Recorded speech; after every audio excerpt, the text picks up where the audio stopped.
Welcome to all my friends and followers from Reza Sir Basic English Grammar and Spoken Home.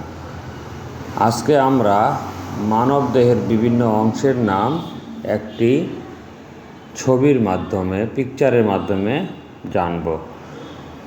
আপনারা দেখতে পাচ্ছেন যে hand মানে হাত, ফর আর্ম হাতের ঠিক নিচের অংশটাকে বলা হয় ফর আর্ম। তারপর এলবো মানে হচ্ছে কনুই, চিক মানে গাল, আপার আর্ম শোল্ডার এবং কনুই এর মাঝের যে অংশটুকু সেটাকে বলা হয় আপার আর্ম। নেক মানে ঘাড়, ওয়েস্ট মানে কোমর, কাপ মানে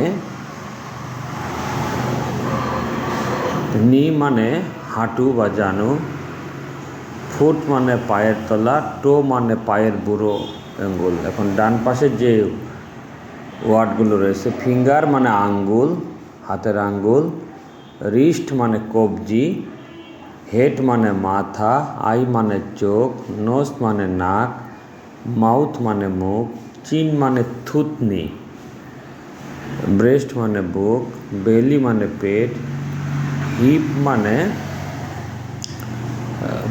পিছনের বাটকের যে উপরের অংশটা হয় সেটাকে বলা হয় heap.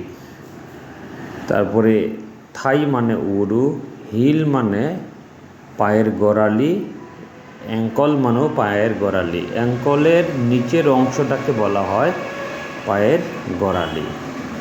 Thanks for watching this video.